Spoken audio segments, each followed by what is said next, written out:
to teach kids and help them sort of understand a deeper sense of moral clarity, whether it's for others or the earth or both, just kind of everything combined.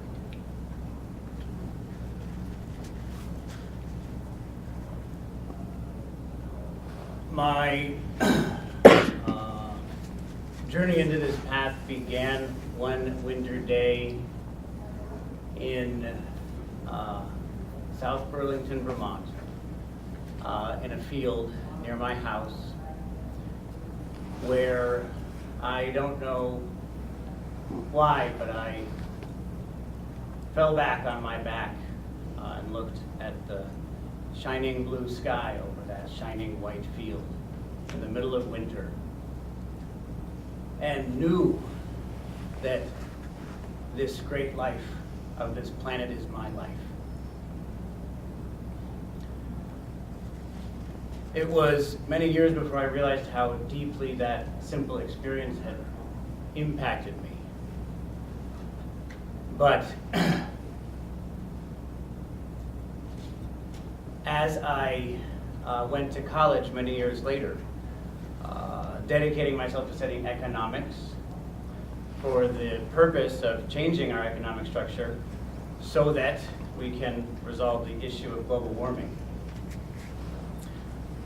I realized that, sadly, I, a college sophomore, understood what we needed to do. And that to me was horrifying, because I was in Econ 102, I think. And that's all the economics you need to understand this issue and what we should do about it. It would be easy to teach that amount to middle school students. And I realized that the thing that was driving me to completely give my life to this was not the information about how you reform tax laws, but was the realization that I had as I lay on my back that day that this is morality.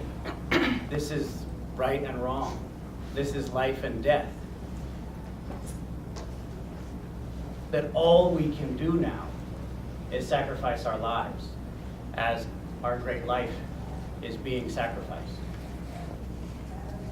We have to sacrifice our lives in a way that prevents the destruction of this magnificent life, and to directly experience that magnificence so that we can live each day in the joy of directly experiencing it is what I am now aiming to provide others, that simple experience. And so now I'm running a monastery up in the Northeast Kingdom at which we strive to have that direct experience so that we can truly give our lives to the benefit of all beings. And I'll just add that this is Soryu for all. Sort of.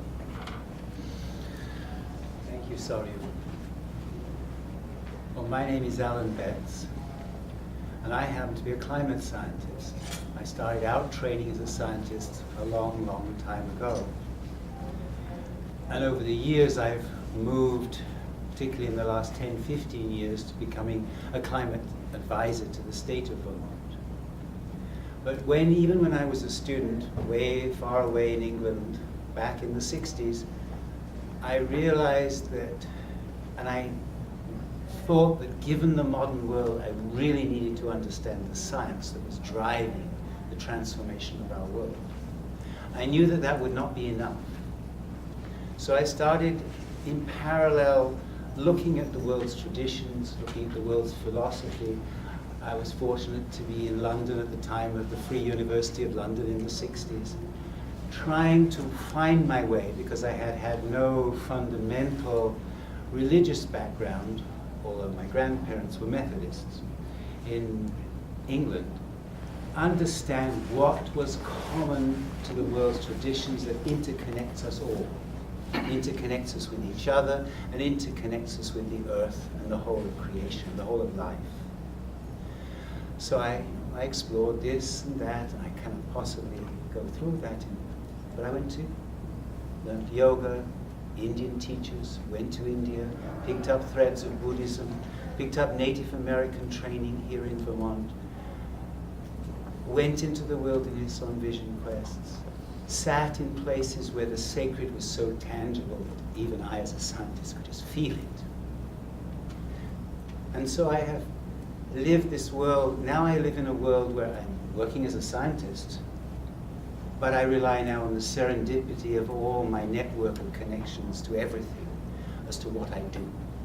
I have been an independent, largely of the system, for the last 30 years working here in Vermont, so I can do what needs to be done, and I can connect with the work that needs to be done and the people that are doing it, whether it's in education and outreach and all the myriads of things I do here in Vermont, or whether it's the global scientific community. This is a huge challenge for everybody, everywhere, in all aspects of our system of society. Every part of it is going to be our life's work. And my message to you is find a way to just deeply embrace it, to give you the strength to carry it all through. Thank you, Alan. And Amy May here. So my name is Amy May. I have a background in conservation biology and environmental education, which I've done for many years professionally. I'm also very involved in the Jewish community here in Burlington, Vermont, and was raised Jewish in a strong Jewish home, very involved in the synagogue.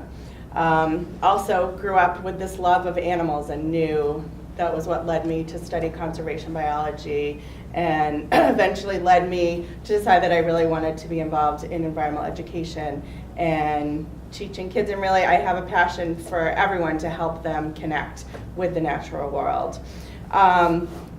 So sort of for me, where some of this work began to connect faith to what I was doing professionally was when I was in grad school. And for many of my fellow students, organized religion was something they wanted nothing to do with. They felt was just sort of this terrible thing. But for me, I had this struggle of, I knew in my heart that that was not what felt right to me. And sort of went on this search and found other Jews who were also looking at this issue and finding that the connections and how we are connected to the earth, and where Judaism does tell us that we are responsible for caring for the earth. And for me, I sort of came to this place of understanding for myself that in the same way that I was learning through ecology how everything is connected, and in Judaism we believe that God is everywhere. And for me, it's really one and the same, those connections. And I'm also recently back on the board of Vermont Interfaith Power and Light, and just I'm excited to continue to do this work. Thank you. Thank you all. I'm going to just quickly lay out the agenda for this. So we've had introductions.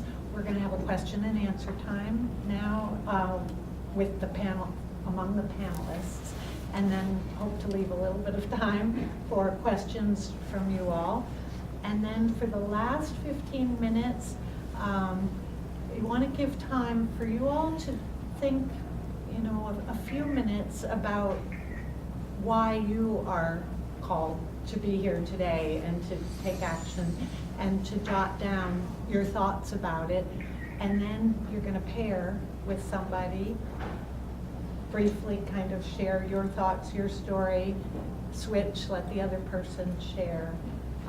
So we'll leave a little bit of time for that at the end. All right. So I'm going to ask a question of the whole panel and chime in as you are moved. So, why should religious or spiritual communities be involved in this issue? What is the moral imperative, the religious imperative, to work on this issue, to take bold climate action? I'd say that it's likely that global warming will cause more suffering, more death than any war in the history of humankind. It's our duty to prevent this from happening the same way that it has been our duty to prevent genocide in the past. And we have a specific part to play because in general, when we think about that kind of destruction, we think about how much we're failing to address it. And we feel shame. And I think that our right and left have given us two options: feel hatred and feel shame. Those are our options in our country right now, depending on which side you want to lean to. How much hatred or how much shame do you want to feel? And we offer another option: just feel joy, feel love, and act from there directly.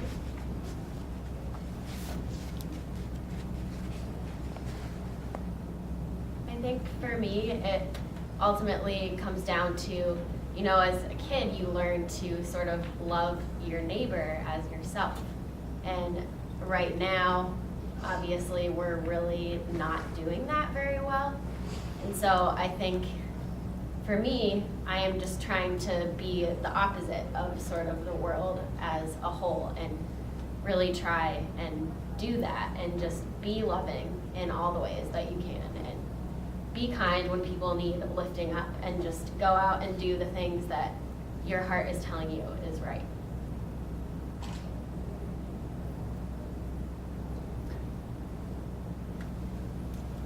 It became a moral issue decades ago when we knew what we had to do.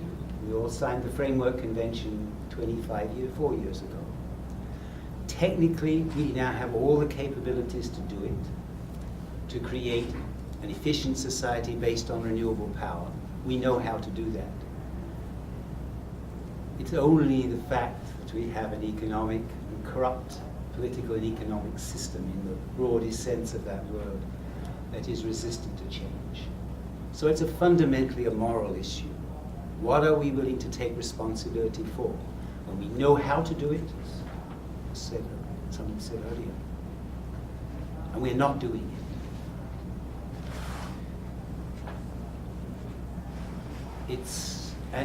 The more we understand the world, the more we understand its deep interconnectedness of all of life on this planet. Whether you see it from a scientific or from a spiritual perspective, they are, of course, interconnected in the real world. It's only our minds that tries to keep all these divisions between how we think or our faiths and so on. So it's been a moral issue now for quite a long time. And we need to face up to that within our own worldview and ground ourselves in our own reality and in our network of connections to ourselves and to the earth. So Alan, it's interesting, you say it's for quite a long time, and for me, it goes back to the Torah. So it really, what many people also refer to as the Old Testament. So for me, it's always been a moral issue. It says in there, in the story of creation, it says we were put in the Garden of Eden to till and to tend. So it's our job to take care of the earth right from the beginning.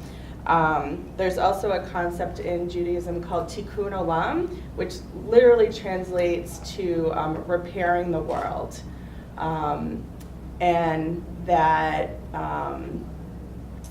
it is just part of what we are supposed to do as Jews, that it is our job to repair the world in many ways, but certainly with climate change, that's a directly relates to that phrase of tikkun olam.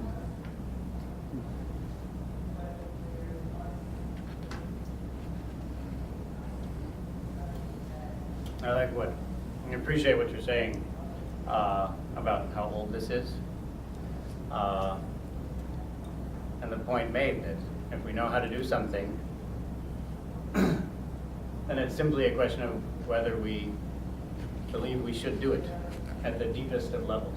Have we found the conviction to do what we know needs to be done. And that conviction, that deep conviction, is to me the specialty, it ought to be the specialty of spiritual traditions.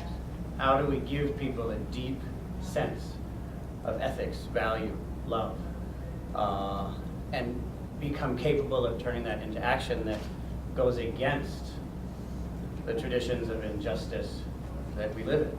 How do we find the strength to do that? And that is what, to me, spirituality is, much more so than any particular set of words or ideas of any particular tradition. And so we have this opportunity to step forward and do what we know must be done. Find the strength to do that. And remember, this was just taken for granted by the indigenous peoples. Part of their life, their culture, everything. And we have so much to relearn. A little story I like is they are developing climate adaptation plans across the native communities of North America, First Nations, Indigenous, Native American, and so on. And they start with kind of, again, very long view, millennia. And they start with the concept, climate change, we've been dealing with it for thousands of years. Who do you think replanted the forests after the last ice age?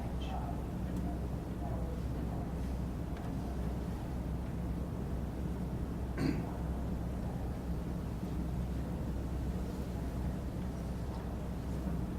going to move on to another question. So, how can we as individuals make our roots and our spiritual connections to the earth deeper?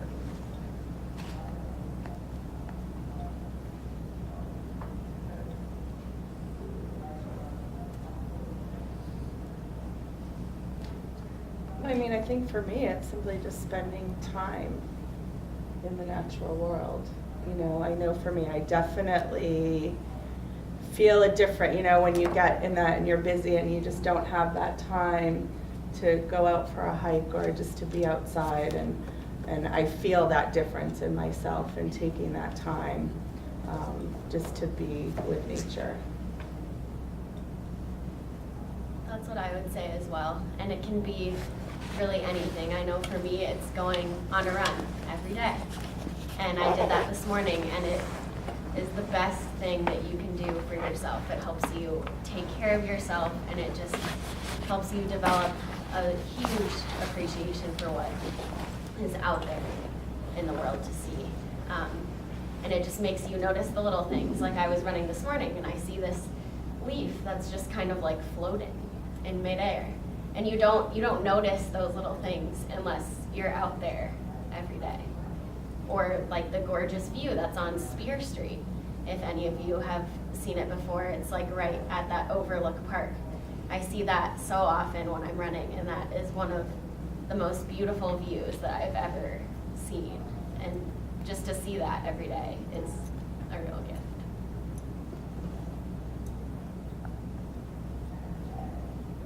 I like to go out into nature, and as you say, give myself the opportunity to notice the little things. At least a few days ago, I was in the middle of little tornado of leaves. One of those amazing sudden tornadoes that just come out of nowhere. It's right in the middle of the leaves are flying everywhere and filling apparently the entire world. Lifting up high into the sky, all of these crisp leaves, swirling and making my mind rapturous. The smells of this time of year, as we walk around in the forest, as we notice the way that the earth is preparing for winter. Each of those points enables me to connect with the very same nature, the very same beauty, the same life that's in my body. It's right in my body that I can feel and then bring that awareness back into whatever I'm doing. Relationships, political campaigns, whatever it is, bring it right back there so that I know that I am nature. I am the earth. And I therefore can live as the earth.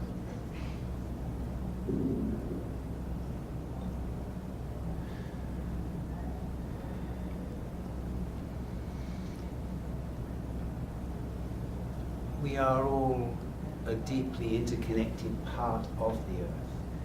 And yet we live in a society where that's not the norm of understanding.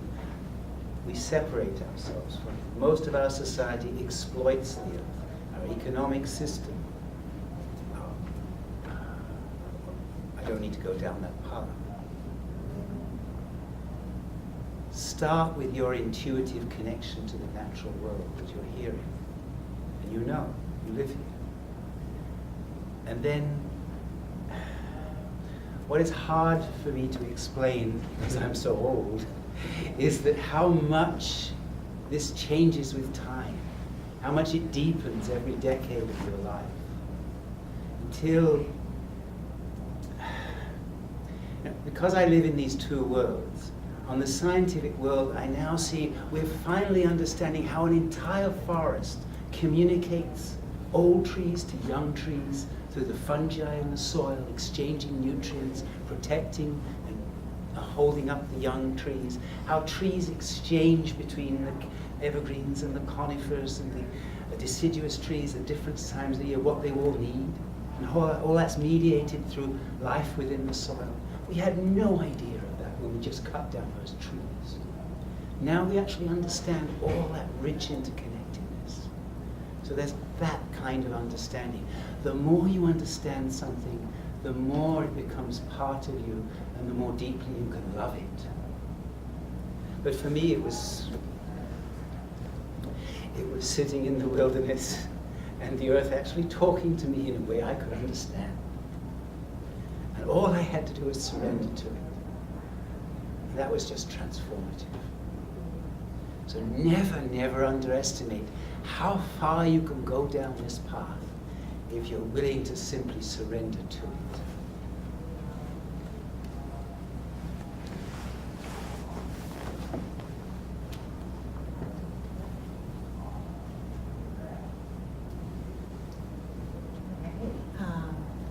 So another question. So there are a wide variety of groups in religious and spiritual communities that are working on this issue and are taking bold climate action. And so I'm wondering if you all can share from your faith tradition what groups are doing, how they're working on this.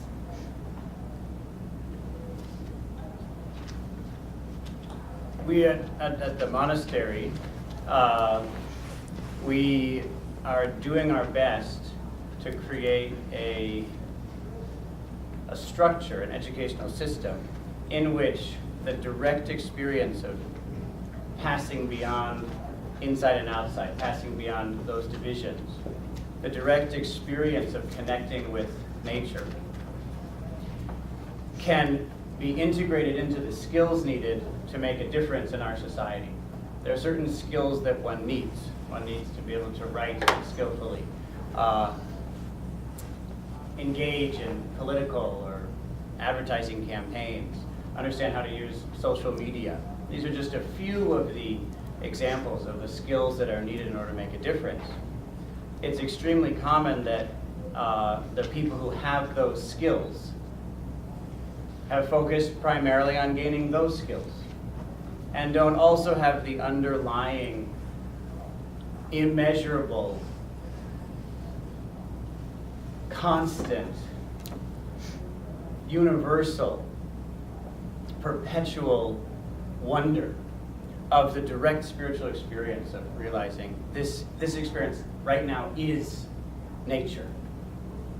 This experience right now that I'm having now, right here in this is all of the beauty of nature. And it is possible to surrender to that. It is possible to surrender to that.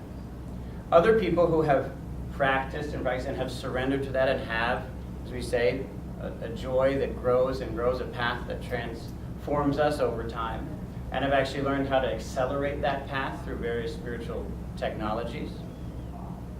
Those people often don't have the skills needed in order to make a budget and apply for a grant and run a social media campaign. And so the work that we're trying to do is the work of giving each of those groups the other skill, so that the people who have the skills of making a difference don't burn out, don't become cynical, and don't begin to, by mistake, convey a message of shame, of anger, of fear. On the other side, those who have been able to experience an unlimited kind of happiness are able to turn that deep energy into clear action. And so at the Monastic Academy, we're working on integrating those skills.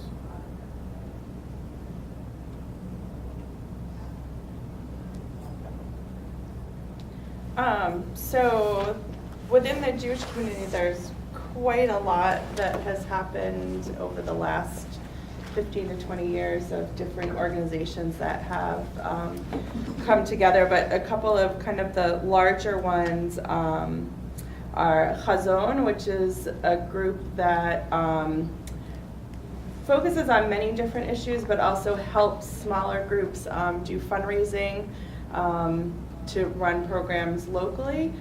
They do a bike ride every year to raise money that they then give out as grants to groups throughout the country.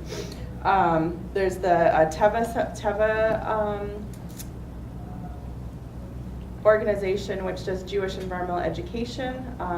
They run it's basically in the same way that many public schools will go away for an environmental camp experience. This is specifically for kids that are in Jewish day schools to go to, and they also do trainings for people.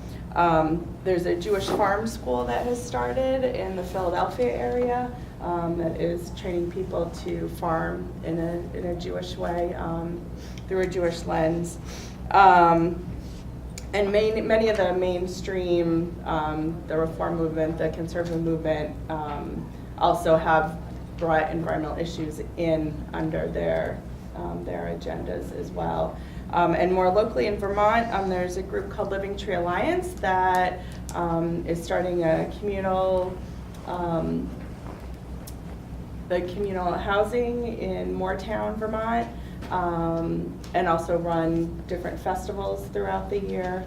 And right in Burlington at Ohavi Zedek, when they did their most recent updating of the building, there were many things that they did environmentally, including putting solar panels onto the building, and within some of the different systems in the building, making upgrades that were environmentally sensitive.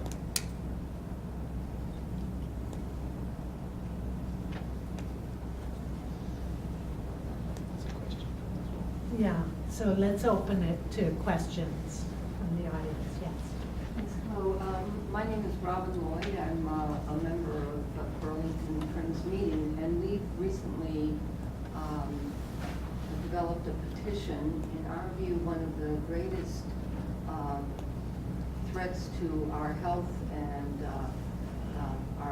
the pollution that we will be facing, sort of a big black cloud of oral pollution and carbon pollution will be the coming of the F-35 airplanes to the airport. And the speaker earlier this morning spoke about sacrifice zones next to the pipelines, but in the way I see our community is that we're going to be a sacrifice. Already the houses are being destroyed. I went to a meeting in South Burlington, and the people, they were kind of accepting the fact that this was going to happen, and the question was, how do I insulate my house? It's bad now with the F-16s, and they've increased their afterburns, so they're even louder than they used to be. So I have some copies of the petition. I wasn't thinking of bringing this up, actually, when I came here. I just have copies, but maybe I'll just put them on the table here, and if anyone would like to look at them and maybe copy them in your congregations if you that would be possible. Thank you. There's the old image or the old saying about you put a frog into a pot of boiling water and it jumps right out. And you put a frog into, I like frogs, by the way, I'm not trying to come down on frogs. You put a frog into a pot of cold water and you turn up the heat slowly. We are the frog in the cold water.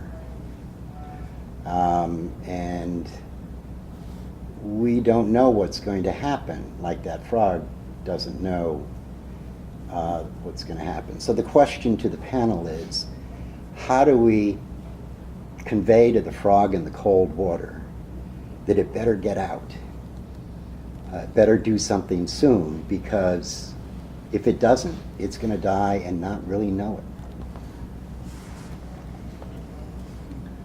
it. If there's any one thing that we can take from this election, it is a wake-up call.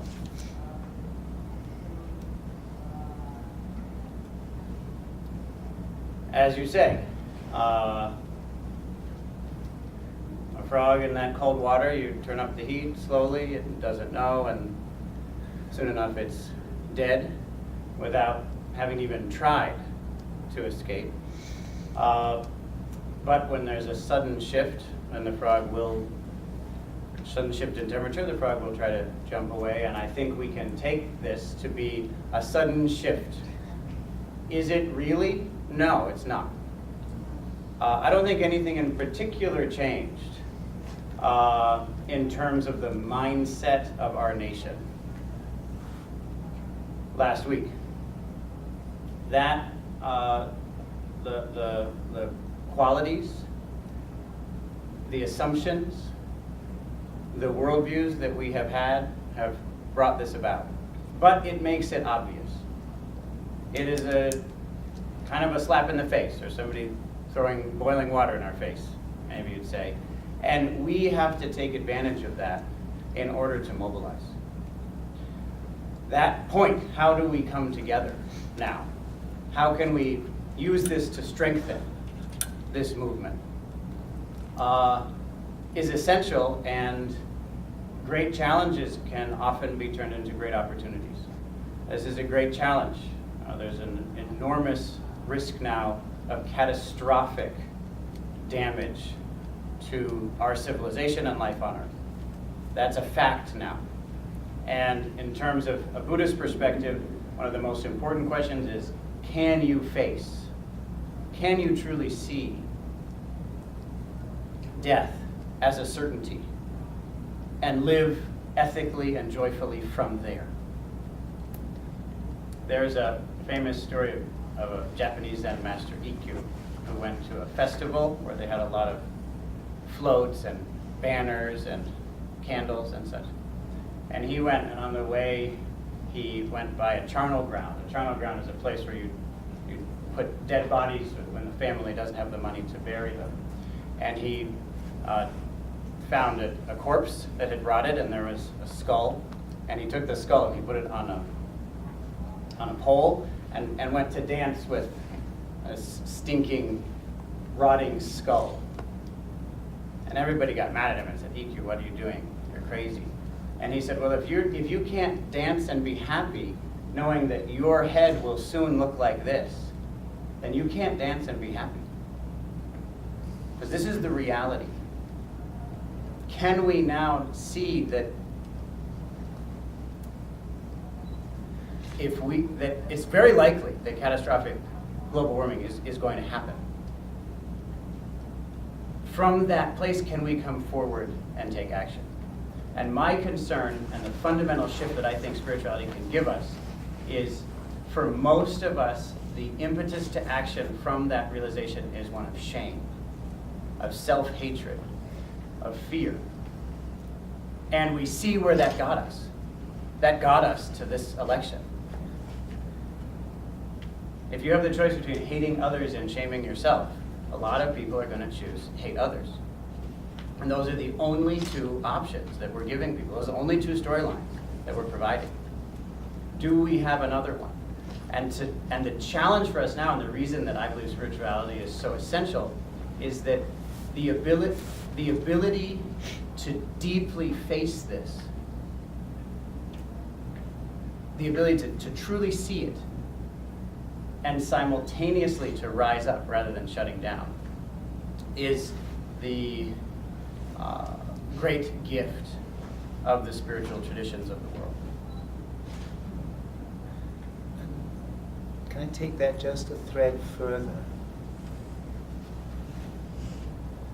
There are other images we need to work with, which are that because we are deeply connected to the entire earth and all of life on earth, then if we align ourselves with the earth rather than all this stuff in our society, that is immensely powerful and liberating. Because the earth system is so much more powerful than the society in which we are living with its doctrines, its this and its that. And one of the images that I often share with groups is, just remember, the earth wins this hands down. We should just simply align ourselves with and try and understand more deeply how the earth works on an interconnected level. That is liberating in terms of choices and actions. It's a huge challenge for our society that is stuck in the old ways and our own views, and that we're the important people, and that we're self-indulgent, and so on, and arrogant, and we're powerful, and all the doctrine